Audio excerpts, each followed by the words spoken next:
सुप्पा रखा और मस्जिद में सोने से मना करवा दिया।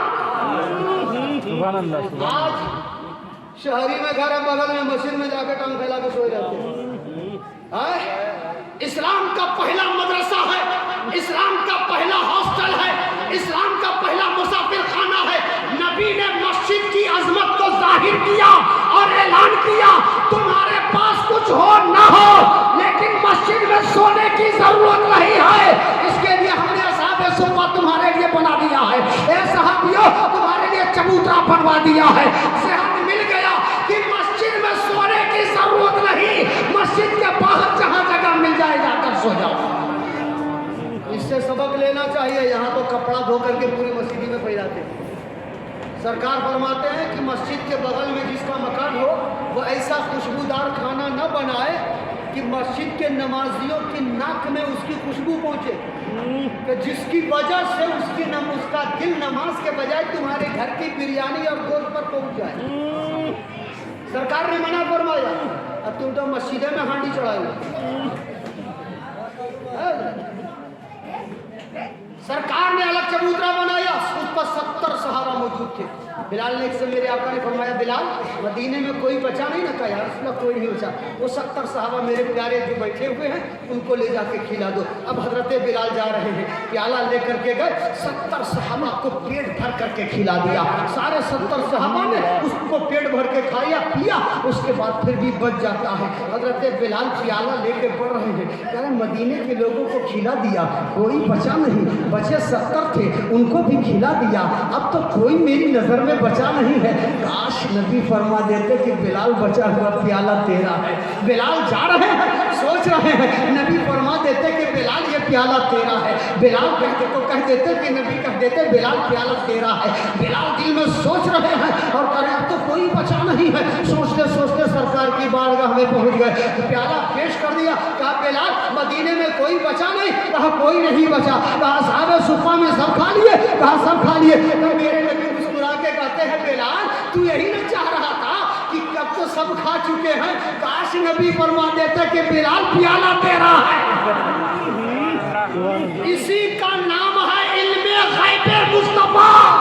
सुभान अल्लाह। नारे तकबीर, नारे रिसालत, नारे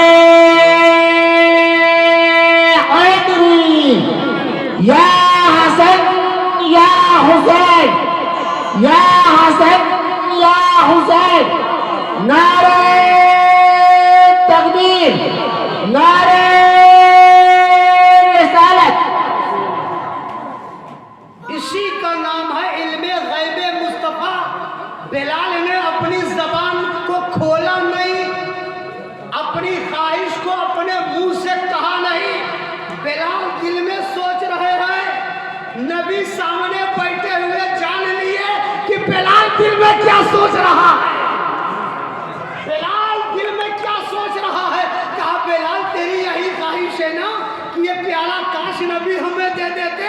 तो जा ये बिलाल ये प्याला तेरा नबी तुझे अता कर रहा है। मालूम हुआ कि साले सवाब करना ये नबी की सुन्नत है, सबको खिला देना खिलवा देना नबी की सुन्नत है, और किसी की ख्वाहिश अगर हो तो उसे पूरा कर भी देना ये नबी की सुन्नत है। और एक आखिरी रिवायत बन करके बात खत्म करता हूँ फिर हजरत। एक आखिरी रिवायत, आसिफ इब्न वाइल ये काफिर शख्स था। इसके दो बेटे, आस के दो बेटे, एक का नाम हिशाम, दूसरे का नाम उम्र। उम्र इब्ने आस रज़ी अल्लाह ताला अन्हु जो के सहाबी रसूल भी थे और मिस्र के काजी भी बनाए गए। दरियाए नील में पानी जारी होने का सबब आप ही बने थे जो हजरत उमर फारूक को खत लिख करके कहा था कि यहाँ के हालात ख़राब हैं, इस तरीके से गुमराहियाँ फैली हुई हैं, लिहाजा पानी का इंतज़ाम किया जाए। तो हजरत उमर फारूक ने एक रुक्का लिख दिया था दरियाए नील के नाम, और काशी से कहा था जाकर दरियाए नील में डाल देना। वो तारीख और आज की तारीख वो खत पड़ा था, आज तक फिर दरियाए नील दोबारा खुश्क नहीं हुआ। आसिफ इब्न वाइल ने मरते वक्त, बड़ा अमीर आदमी था, मरते वक्त वसीयत किया कि मेरे बेटो میں مر جاؤں گا، میری جتنی چیزیں ہیں، جتنے وراثت کے مال ہیں، تم دونوں بھائی برابر برابر بانٹ لینا، یہ وصیت کیا۔ لیکن میری ایک شرط ہے، شرط یہ ہے کہ جب میں مر جاؤں تو میری طرف سے 100 غلام آزاد کر دینا، 100 غلام آزاد کر دینا۔ باپ مر گیا، اس زمانے میں جیسے معاملہ ہوتا تھا کر دیا۔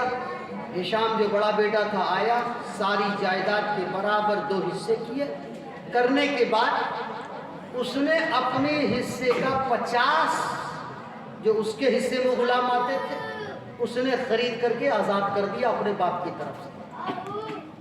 عمر بن عاص رضی اللہ تعالیٰ نے قسم کھا لیا کہ خدا کی قسم میں اس پر عمل اس وقت تک نہیں کروں گا جب تک میں اپنے نبی سے پوچھ نہ لوں، اس مسئلے کا حل نہ کرا لوں۔ آئے حضرت عمر بن عاص رضی اللہ تعالیٰ، کہا یا رسول اللہ میرا باپ تو کافر تھا، کلمہ گو تو تھا نہیں، لیکن مرتے مرتے اس نے یہ وصیت کی، میرے بھائی نے اس پر عمل بھی کیا کہ اپنے حصے سے 50 غلام خرید کر آزاد کر دیا۔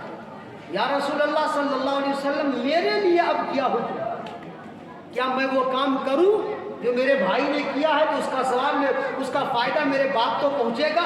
آقا کریم علیہ السلام نے ارشاد فرما دیا کہ میرے پیارے صحابی عمر، اگر تیرا باپ مومن مسلمان ہوتا، صاحب ایمان ہوتا تو اس کی طرف سے تو حج کرتا، عمرے کرتا، نفل پڑھ کر کے اس کا ثواب بخشتا، روزے رکھتا، زکوٰۃ و صدقات کرتے، خیرات کرتے، تو جو نیک عمل اس کی طرف سے کرتا، اگر وہ مومن مسلمان ہوتا تو اس کو فائدہ پہنچتا، لیکن تیرا باپ صاحب ایمان نہیں تھا، لہذا یہ عمل کرنا اس کے لیے بیکار ہے۔ پتہ چل گیا کہ اگر کوئی شخص اپنے باپ، دادا، ماں، بیٹی، دادی، اپنے گزرے ہوئے مومن بھائی کے لیے ایصال ثواب کرتا ہے تو یہ مومن ہے، اور جو منع کرتے تو سمجھ لینا کہ وہ کیا ہے۔ جو نہ کرے اور روک دے کہ ایصال ثواب کرنے سے کوئی فائدہ نہیں تو سمجھ لینا کہ وہ کیا ہے۔ اس حدیث پاک کی روشنی میں اس لیے کہ سرکار نے فرمایا کہ کافروں کو کوئی فائدہ نہیں، بے ایمانوں کو کوئی فائدہ نہیں، صاحب ایمان کو فائدہ پہنچتا ہے۔ معلوم ہوا کہ جتنے لوگ آج کی ڈیٹ میں ایصال ثواب کرنے کو، نیک عمل کرنے کو منع کرتے ہیں، اس کا حقیقت میں ایمان والوں سے کوئی تعلق نہیں ہے۔ جو خود کرتا ہو، کرنے کا حکم بھی دیتا ہو، وہ سب کے سب صاحب ایمان ہے، نبی کے غلام ہے، آل رسول کے قدموں کی دھول۔ اللہ رب العزت ہم سب کو نیک عمل کی توفیق عطا فرمائے، اور جناب ہمارے ارشاد بھائی کے والدہ ماجدہ کی مولا کریم مغفرت فرمائے اور ان کے درجات کو بلند و بالا فرمائے۔ استغفر اللہ ربی من کل ذنب واتوب الیہ، لا الہ الا اللہ محمد رسول اللہ صلی اللہ علیہ وسلم، وما علینا الا البلاغ۔